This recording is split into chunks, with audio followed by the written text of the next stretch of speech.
Doctor Keshav Baliram Hedgewar, doctor Pandurang Khan खोजे, अरविंद घोष, वारेंद्र घोष, त्रैलोक्यनाथ चक्रवर्ती के सहयोगी रहे। डॉक्टर हेडगेवार 1915 में रासबिहारी बोस और शचीन्द्र सान्याल की सैनिक छावनियों में क्रांति की योजना में मध्य भारत के प्रमुख थे। डॉक्टर हेडगेवार 1921 और 1930 के सत्याग्रहों में अग्रिम पंक्ति में शामिल हुए, जिससे उन्हें कारावास की सजा मिली थी। भगत सिंह ने नागपुर में डॉक्टर हेडगेवार से भेंट की थी। डॉक्टर हेडगेवार ने सर्वप्रथम 1920 के नागपुर के कांग्रेस अधिवेशन में पूर्ण स्वतंत्रता का प्रस्ताव रखा था। राष्ट्रीय स्वयंसेवक संघ के संस्थापक डॉक्टर केशव बलिराम हेडगेवार जन्मजात देशभक्त, क्रांतिकारी और स्वतंत्रता सेनानी थे। ये क्रांतिकारियों के साथ कांग्रेस के बहुत बड़े वर्कर थे। उन डॉक्यूमेंट्स की भी बात मैं अभी आपके सामने रखता हूं। 1918 में जो सेंट्रल प्रॉमिस, उस समय मध्य भारत नहीं कहलाते, मध्य भारत कहलाते थे इसको, तो सेंट्रल जो प्रॉमिस था उसकी जो सीआईडी की रिपोर्ट होती थी उसमें इनका नंबर था 114वां। हिस्ट्री शीट बनाया उन्होंने सीआईडी वाले उनके बारे में, 114 नंबर पर इनका नाम है उसमें। ये 1918 की बात मैं कह रहा हूं। हेडगेवार का बचपन लोगों के लिए प्रेरणा रहा है।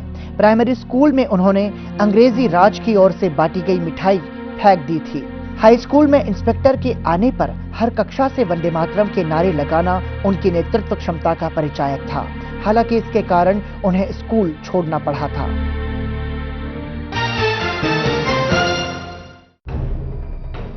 डॉक्टर हेडगेवार अनुशीलन समिति और युगांतर जैसे संगठनों से जुड़े हुए थे।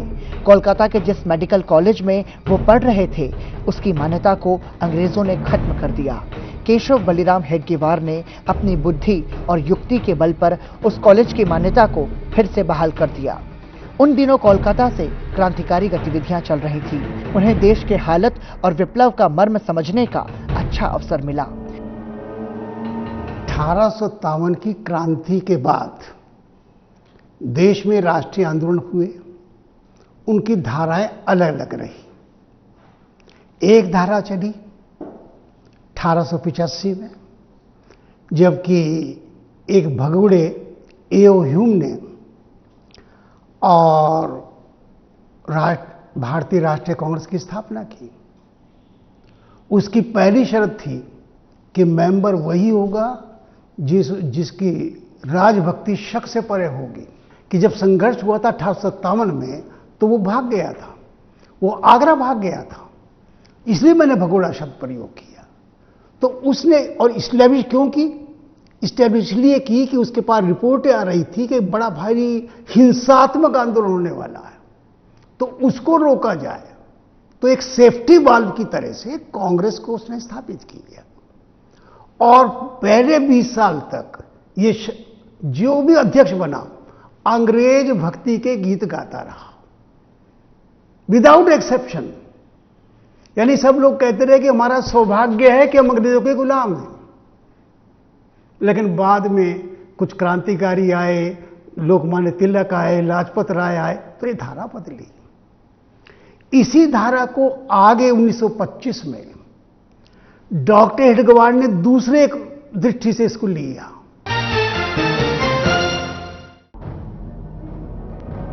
अंग्रेजों के खिलाफ देश के स्वतंत्रता संग्राम में भारतीय सैनिकों, रजवाड़ों और सामान्य जनता ने जिस तरह से संगठित होकर लड़ाई लड़ी वह पूरे विश्व का अनूठा उदाहरण था। लेकिन कुछ गद्दार रजवाड़ों की वजह से अंग्रेज फिर से वापस आ गए। इसके बाद 1915 में एक बार फिर से सशस्त्र युद्ध की तैयारी हो गई। क्रांतिकारियों को तैयार करने का काम उन्होंने शुरू किया। ऐसे 2 दल उन्होंने निर्माण किए, क्रांतिकारियों के 2 ग्रुप, और वो ग्रुप भिन्न भिन्न स्थानों पर भेजे गए। उन्हीं दिनों एक जहाज शस्त्रों का भेजा गया यूरोप से, और वो जहाज आना था, भारत में आना था। तो उस जहाज की सामग्री को जहाज से उतारकर ठिकाने पर पहुंचाना, ये काम डॉक्टर हेडगेवार के जिम्मे ही लगा था। रास बिहारी बोस के साथ डॉक्टर हेडगेवार भी सक्रिय थे। सैनिकों से संपर्क हो चुका था, लेकिन निर्धारित समय से पहले ही बात खुल गई।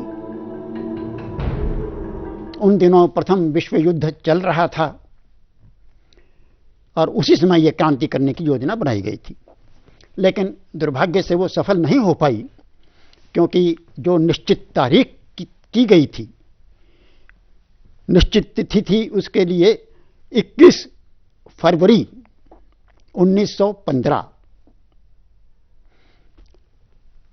लेकिन उन क्रांतिकारियों में एक कोई सीआईडी का व्यक्ति भी घुस गया हुआ था और उसने इसकी जानकारी पहले से दे दी, और इस कारण से कुछ क्रांतिकारी पहले ही पकड़ लिए गए।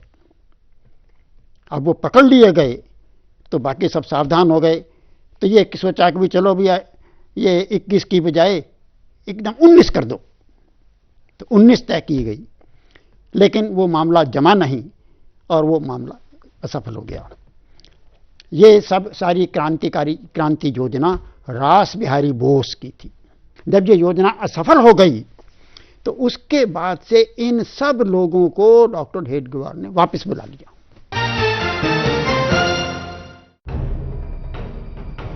अठारह में स्थापित कांग्रेस अंग्रेजों के शासन से दूर नहीं थी। अब तक वो स्वराज्य की बात ही करती रही थी। देश में कांग्रेस के नेतृत्व में आजादी का आंदोलन चल रहा था। हेडगेवार इसमें शामिल हो गए। 1920 में ही एक और स्पेशल सेशन हुआ था कलकत्ता में, ये उसमें गए। और सबसे बड़ी बात मैं रखना चाहूंगा आपके सामने कि 3 प्रस्ताव उन्होंने रखे उस सेशन में। एक प्रस्ताव रखा देश के अंदर गौरक्षा होनी चाहिए, एक दूसरा प्रस्ताव रखा कि भारत को पूर्ण स्वतंत्र घोषित किया जाना चाहिए, उसके लिए कोशिश की जानी चाहिए। यानी ये शायद पहले व्यक्ति थे जिन्हें भारत की कंप्लीट इंडिपेंडेंस की बात रखी। और तीसरे कहा कि जितने भी पददलित देश हैं पूंजीपाती देशों के साथ टकराव करना चाहिए। ये 3 बातें उन्होंने 1920 के अधिवेशन में रखी, लेकिन तीनों बातें नहीं मानी गई। डॉक्टर हेडगेवार ने 1920 के नागपुर में हुए कांग्रेस के अधिवेशन में पूर्ण स्वतंत्रता संबंधी प्रस्ताव रखा था, जो पारित नहीं किया गया। लेकिन 31 दिसंबर 1929 को लाहौर ने कांग्रेस में प्रथम बार पूर्ण स्वाधीनता का लक्ष्य घोषित किया। लाहौर अधिवेशन, जो कि 1929 के अंत में और 30 के 1 जनवरी हुआ था, उस अधिवेशन में यह स्वीकार किया गया और यह प्रस्ताव पारित किया गया पूर्ण स्वातंत्र्य का। तो जिस बात को डॉक्टर हेडगेवार ने 1919 में रखा था कांग्रेस के सामने, उस बात को कांग्रेस को स्वीकार करने में 9 साल लग गए। 1925 की विजयादशमी पर डॉक्टर हेडगेवार ने संघ की स्थापना की। उस समय भी डॉक्टर हेडगेवार का उद्देश्य राष्ट्रीय स्वाधीनता ही था। संघ के स्वयंसेवकों को दिलाई जाने वाली प्रतिज्ञा में राष्ट्र की स्वतंत्रता प्राप्ति के लिए तन मन धन पूर्वक आजन्म और प्रामाणिकता से प्रयत्नरत रहने का संकल्प होता है। उनको जेल ले जाया जाने लगा। नागपुर के बहुत से लोग वहां पर उपस्थित थे, तो उन्होंने, यानी कांग्रेस के लोग उपस्थित थे, तो उन्होंने वहां पर चलते चलते उनके सामने भी एक भाषण दिया और भाषण में कहा, मैं जेल जा रहा हूं, ये मत समझना कि जेल जाने से कोई स्वतंत्रता प्राप्त हो जाने वाली है। जेल जाने से कोई स्वतंत्रता प्राप्त नहीं होने वाली, लेकिन जेल भी जाना पड़े तो हमको जेल के लिए तैयार रहना चाहिए। हमें ब्रिटिश सत्ता को समाप्त करना है, उसको समाप्त करने के लिए जो कुछ भी करना संभव हो वो हमें करना चाहिए। 1926-27 में प्रसिद्ध क्रांतिकारी राजगुरु स्वयंसेवक बने। इसी समय भगत सिंह ने भी नागपुर में डॉक्टर हेडगेवार से भेंट की। 1928 में साइमन कमीशन के बहिष्कार के दौरान नागपुर में संघ के स्वयंसेवक अग्रिम पंक्ति में रहे। दिसंबर 1928 में जब क्रांतिकारी सॉन्डर्स का वध करके लाला लाजपत राय की हत्या का बदला लेकर लाहौर से सुरक्षित आ गए थे, तब डॉक्टर हेडगेवार ने राजगुरु को उमरेड में भैयाजी दानी के फार्म हाउस पर छिपने की व्यवस्था की थी। भैयाजी दानी बाद में संघ के अखिल भारतीय सरकारवाह बने। वो ये कहते थे कि देखो, प्रथम विश्व युद्ध हो गया, समाप्त हो गया, जर्मनी हार गया, लेकिन जर्मनी अपनी पराजय का बदला 20 वर्ष के अंदर अंदर जरूर लेगा। ये बात उस जेल में अनेक लोगों को उन्होंने कही कि 20 वर्ष के अंदर अंदर जर्मनी अपनी पराजय का बदला जरूर लेगा, और हमें उस समय फिर से अंग्रेज युद्ध में लग जाएंगे, और उस समय जब अंग्रेज जर्मनी के साथ युद्ध में लगे हुए होंगे, उस समय का हमें लाभ उठाना चाहिए। लाहौर अधिवेशन में कांग्रेस प्रस्ताव के आधार पर डॉक्टर हेडगेवार ने शाखाओं को सूचना भेजी, जिससे 26 जनवरी 1930 को संघ की सभी शाखाओं पर स्वतंत्रता दिवस मनाया गया।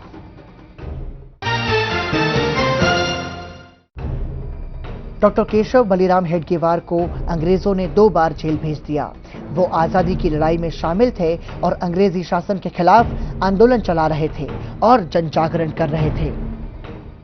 जब 1930-31 का सविनय आंदोलन हुआ, उसमें भी ये जेल गए थे, अकोला जेल के अंदर रहे थे। तो मेरा कहने का अर्थ यह है कि पहले देशभक्त, क्रांतिकारी, कांग्रेस आंदोलन में भाग बढ़ चढ़ कर लेना, ये उनके जीवन का अंग है। उस समय डॉक्टर बहुत कम होते थे। जब 1914 में डॉक्टर बन गए तो इनके प्रिंसिपल ने, डॉक्टर मलिक नाम के व्यक्ति थे, उन्होंने बुलाया इनको कि तुम चाहो तो एक बहुत अच्छी नौकरी है, तुम्हें म्यांमार के फ्रंट पर भेज देते हैं। तो उन्होंने कहा, नहीं, मैं नौकरी के लिए नहीं पढ़ रहा हूं, मैं तो समाज की जो बीमारी है इसको दूर करना चाहता हूं, इसके लिए कटिबद्ध हूं। यानी उन दिनों ने इतिहास की बहुत पुस्तकें पढ़ी, उन्होंने खुद लिखा, उन्होंने बताया एक जगह भाषण में कि मैंने इतिहास का अध्ययन किया और मुझे बहुत चिंता होती थी कि ये देश आखिर इतना संपन्न होने के बाद भी गुलाम क्यों है। यानी 1928 में सुभाष के साथ भी इनकी वार्ता हुई थी, सुभाष चंद्र बोस के साथ। डॉक्टर हेडगेवार ने पूसद में अपने संबोधन में कहा था कि स्वतंत्रता के लिए अंग्रेजों के बूट की पॉलिश करने से लेकर उनके बूट को पैर से निकालकर उससे उनके ही सिर को लहूलुहान करने तक के सब मार्ग मेरे स्वतंत्रता प्राप्ति के साधन हो सकते हैं। मैं इतना ही जानता हूं कि देश को स्वतंत्र कराना है। विजयादशमी 1931 को डॉक्टर हेडगेवार जेल में थे। उनकी अनुपस्थिति में गांव-गांव में संघ की शाखाओं पर एक संदेश पढ़ा गया, जिसमें कहा गया था, देश की परतंत्रता नष्ट होकर जब तक सारा समाज बलशाली और आत्मनिर्भर नहीं होता, तब तक रे मना तुझे निजी सुख की अभिलाषा का अधिकार नहीं।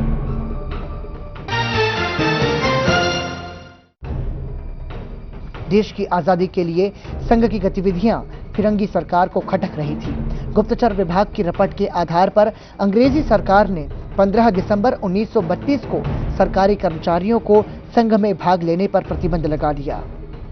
कहते बहुत रिपोर्ट थी इनकी, सीआईडी की रिपोर्ट, लेकिन 2 रिपोर्ट मैंने पढ़ी हैं जो उपलब्ध हैं। एक रिपोर्ट है 1933 की, ये 30 पेज की रिपोर्ट है। ये रिपोर्ट नागपुर के जो डीसी थे उनके द्वारा तैयार की गई। उस काल में जो डीसी थे उन्होंने लिखा कि संघ जो है ये एक अहिंसक आंदोलन है और कोई हिंसा नहीं करता है। उन्होंने लिखा कि संघ कहता है कि हिंदुस्तान हिंदुओं का और उनमें छात्र भावना जगाना चाहता है। ये उन्होंने लिखा। उन्होंने ये भी लिखा कि अब 62 संस्थाएं चल रही हैं इनके देश में और 31 में बनारस हिंदू यूनिवर्सिटी इनका केंद्र बन गया है, वहां पर चल रही है। इन्होंने 1932 में 15 दिसंबर वो संघ पर बैन लगा दिया था मध्य प्रदेश के अंदर कि संघ का कोई भी कार्यकर्ता पॉलिटिक्स में भाग नहीं लेगा, सरकारी नौकरी में जाएगा तो उसको निकाल दिया जाएगा। निकाले तो नहीं गए, लेकिन ये धमकी जरूर दी गई। और ये सीआईडी रिपोर्ट कहती है कि कम से कम कड़ी नजर रखी जाए इनके बारे में। डॉक्टर हेडगेवार के देहांत के बाद 5 अगस्त 1940 को संघ की सैनिक वेशभूषा और प्रशिक्षण पर पूरे देश में प्रतिबंध लगा दिया। इंटरेस्टिंग बात यह है कि पहले सोचा गया कि संघ पर बैन लगाया जाए। क्या लगाया जाए, क्या आर्गुमेंट होने चाहिए? कहा कि संघ कम्युनल है। ये कम्युनल जो शब्द बाद में लोगों ने उसका मिसयूज किया, ये वहां से शुरुआत हुई। ब्रिटिश गवर्नमेंट के अनेक बड़े लोगों ने कहा दुनिया की डिक्शनरी देखो, डिक्शनरी में कम्युनल शब्द का मतलब क्या होता है, और कहा कि कम्युनल शब्द के अनुसार संघ उसमें फिट नहीं बैठता, इसको कम्युनल नहीं कहा जा सकता। फिर सोचा कुछ और सोचो, तो कहा ये मिलिट्री वेशभूषा में रहते हैं, तो मिलिट्री वेशभूषा का बैन लगाया जाए। फिर कहा कि मिलिट्री वेशभूषा के अंदर तो बहुत सारे और संस्थाएं हैं जो काम करती हैं, जिनका एक वेश है, तो उनके वेश भी खत्म करने पड़ेंगे। फिर कहा नहीं, जो ड्रिल जो करते हैं ना, वो बड़ी खतरनाक इनकी होती है, ड्रिल के आधार पर बैन किया जाए। तो फिर कहा स्काउट्स की भी ड्रिल होती है और ऐसी एसोसिएशन, तो ये नहीं किया जा सकता। तो ये सोचा गया कम से कम इस हिसाब से बैन नहीं किया जा सकता। एक प्रसंग ये भी आया कि आर्य समाज की तरह से है कि ना, ये आर्य समाज की तरफ से भी नहीं है, ये हिंदू महासभा की तरफ से, ना हिंदू महासभा की तरफ से भी नहीं है। अब क्या करें? कहा गया इनके भाषणों की रिकॉर्डिंग की जाए। तो देश के अंदर जो प्रमुख भाषण उस समय के हुए, उनकी रिकॉर्डिंग इस रिपोर्ट के अंदर कुछ दी गई है। यानी उस काल की रिपोर्टिंग 42-43 की रिपोर्ट हमारे सामने रखती है। यह भी लिखा कि अब संघ के सदस्यों की संख्या 75,000 हो गई है, बहुत बड़ी संख्या बढ़ गई है और ये तेजी से बढ़ रहा है। लेकिन उनके पास कोई आर्गुमेंट नहीं था जिसके कारण बैन लगा सके। संघ और स्वयंसेवकों की देशभक्ति को देखकर कई नेता संघ के पास पहुंचे। हालांकि कांग्रेस ने संघ से दूरी बना ली थी, फिर भी लोग आ रहे थे। गांधी जी ने यह कहा, डॉक्टर, जो काम मैं करना चाहता था वो तो तुमने करके दिखा दिया। अब ये उन्होंने इस परिप्रेक्ष्य में कहा कि वहां शिविर में गांधी जी ने पूछा, कभी ये जितने भी स्वयंसेवक हैं इनमें हरिजन कितने हैं? तो जो अधिकारी थे वहां, उन्होंने कहा, जी हमें तो पता नहीं है कितने हैं, हम तो कहीं से पूछते नहीं है कि कौन हरिजन है और कौन हरिजन नहीं है, हम तो जात पात को कुछ पूछते नहीं है। क्या नहीं, मुझे तो ये चाहिए। तो उनका, जी ठीक है, तो फिर ऐसा करिए, आप ही पूछ लीजिए। तो सभी स्वयंसेवकों को अपने अपने टेंट के बाहर खड़े होने के लिए कह दिया गया। सब खड़े हो गए और गांधी जी गए सब, और एक एक से पूछा उन्होंने। तो उनमें से लगभग 70 लोग हरिजन निकले। तो गांधी जी ने कहा, अरे भाई, इतने लोग यहां पर हैं और ये सब लोग एक ही पंक्ति में बैठकर खाना खाते हैं और बाकी लोगों को कोई इससे परहेज नहीं होता? नहीं, यहां तो कोई नहीं, सब एक पंक्ति में खाते हैं, एक ढंग से रहते हैं, एक तरीके से रहते हैं। और हमने तो आज, आपने पूछा तो हमें पता लगा कि ये है, नहीं तो हम तो पूछते भी नहीं हैं। 1942 में आंदोलन से पहले ही आंदोलन के सभी नेता गिरफ्तार कर लिए गए। ऐसे में गुस्साई जनता ने विप्लव शुरू कर दिया। सैकड़ों स्वयंसेवकों का बलिदान हो गया। जयप्रकाश नारायण और अरुणा आसफ अली ने दिल्ली के संघ चालक लाला हंसराज गुप्त के यहां आश्रय लिया। समाजवादी अच्युत पटवर्धन और साने गुरुजी ने पूना के संघ चालक भाऊ साहब देशमुख के घर पर केंद्र बनाया था। क्रांतिकारी नाना पाटिल को सतारा जिले के औंध में संघ चालक पंडित सातव लेकर ने आश्रय दिया। 1942 का वो जो कुछ भी था वो 2-4 महीने में सब कुछ समाप्त हो गया और उसके बाद बहुत बड़ी निराशा आई समाज में। और वो निराशा तब दूर हुई, एक तो मैंने बहुत सारे संघ के, बहुत सारे कांग्रेस के कार्यकर्ता जो उस समय थे वो संघ में आ गए। यानी 1942 में भी ये दूसरा अवसर आया जब संघ के कांग्रेस के बहुत सारे कार्यकर्ता संघ में आ गए। उनको लगा ये कांग्रेस से नहीं होने वाला काम, ये संघ के द्वारा ही होने वाला है। तो अनेक संघ कार्यकर्ता जो बाद में अच्छे अच्छे कार्यकर्ता बने, वो 42 में कांग्रेस से आए हुए कार्यकर्ता थे। 1857 और उसके बाद 1915 की हालत देखते हुए संघ ने विचार किया था कि देशवासियों को निराशा की स्थिति से बचाना जरूरी है। इसके लिए जरूरी है राष्ट्रभक्ति की अलख जगाई जाए, वरना विदेशी शासन आंदोलन को आघात पहुंचाएंगे। राष्ट्रीय स्वयंसेवक संघ भारत की स्वतंत्रता के लिए स्थापित हुआ था। डॉक्टर हेडगेवार के सामने ये एक दृष्टि थी कि अनेक प्रयत्न हुए, 1857 का हुआ, वो सफल नहीं हुआ। जो इनका हुआ उसके बाद भी कई प्रयत्न हुए, कुका आंदोलन हुआ, वो भी सफल नहीं हुआ। 1915 का हुआ, वो भी सफल नहीं हो पाया। तो वो इस निष्कर्ष पर पहुंचे कि भाई ये जो कच्ची स्थिति में हम संघर्ष को तैयार हो जाते हैं, ये खतरनाक है। जब तक हमें पहले पूर्ण समाज को इसके लिए तैयार करना चाहिए, संस्कारित करना चाहिए और तैयार करना चाहिए। जब तक समाज की पूरी मानसिकता नहीं उसके लिए बन जाती, तब तक हमें अंग्रेजों से संघर्ष करने की स्थिति नहीं लानी चाहिए। और इसलिए उन्होंने संघ जो शुरू किया, वो बंद कमरों में नहीं शुरू किया, खुलेआम किया, मैदान में किया। सब देखें, अंग्रेज भी देखें, बाकी भी देखें, तो किसी को किस संघ पर संदेह ना हो।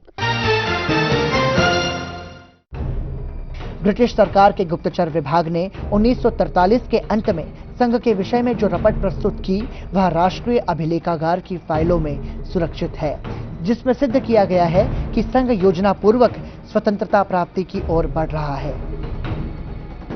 डॉक्टर हेडगेवार ने दूसरे दृष्टि से इसको लिया। उन्होंने कहा कि सबसे बड़ी आवश्यकता है इस देश में सांस्कृतिक क्रांति की। यानी कांग्रेस तो ये कहती देश की आजादी कैसे मिले, ये कहते थे आजादी गई कैसे, हम गुलाम क्यों हुए। हम तो बहुत आर्थिक दृष्टि से उन्नत थे, सैनिक दृष्टि से उन्नत थे, किसी में कम नहीं थे, फिर भी हम क्यों हुए। तो इनको लगा कि जो राष्ट्र की आवश्यकता है वो है कि आत्मस्मृति हमारे राष्ट्र में हो गई है, राष्ट्रीय चरित्र का अभाव हो गया है, हिंदू संगठन का अभाव है। इस कारण उन्होंने और 1925 में संघ की स्थापना की थी। 1928 में आरएसएस के विजयदशमी उत्सव पर भारत की असेंबली के प्रथम अध्यक्ष और सरदार पटेल के बड़े भाई विट्ठल भाई पटेल मौजूद थे। 1929 में महामना मदन मोहन मालवीय ने उत्सव में उपस्थित होकर संघ को अपना आशीर्वाद दिया। महात्मा गांधी 1934 में वर्धा में संघ के शिविर आए थे और संघ के कार्य की सराहना की थी। डॉक्टर आंबेडकर 3 बार संघ के शिविर में आए और राष्ट्रीय स्वयंसेवक संघ के कार्यों को सराहा था। संघ ने धीरे धीरे समाज को संगठित करना शुरू किया। आजादी मिलना और आजादी को संभाल कर रखने की क्षमता वाले समाज का निर्माण करना, इन दोनों कार्यों में संघ लगा रहा, जिसका परिणाम भी समय समय पर देखने को मिला।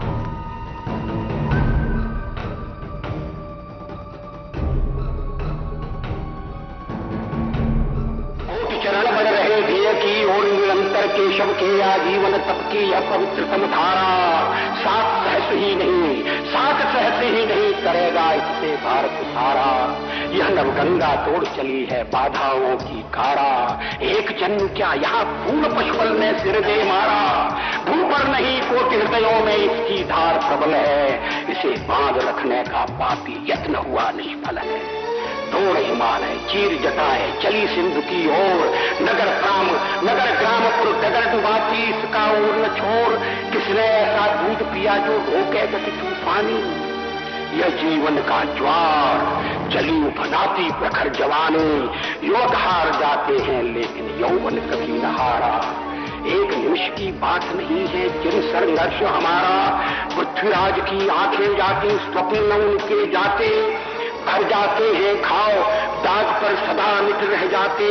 यह जनगंगा जनजीवन का कलमश कलुष बहाती, जो डूबा तो पार हो गया मुक्ति लुटाती जाती। पूर्वजों के पौरुष का यह प्रतिफल है, उन पूर्वजों के पौरुष का यह प्रतिफल है। सृष्टिकाल का स्नेह प्रलय का आकुल जल है। कोटि बिंदु बह रहे सिंधु का आदम रूप धर, कोटि चरण बढ़ रहे थे की ओर।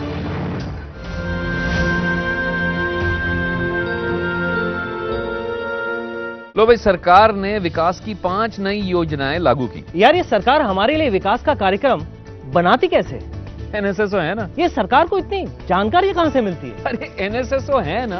एनएसएसओ? ये एनएसएसओ क्या है? एनएसएसओ यानी नेशनल सैंपल सर्वे ऑफिस, जिसका काम है जानकारियां और आंकड़े इकट्ठा करना, जिसके आधार पर सरकार हमारे विकास की योजनाएं और कार्यक्रम बनाती है। एनएसएसओ है ना। हाँ। निभाएं अपनी जिम्मेदारी, एनएसएसओ को दे सही जानकारी। यहाँ जिंदगी खिलखिलाती है, वहाँ उम्मीदें घर बनाती हैं, फिर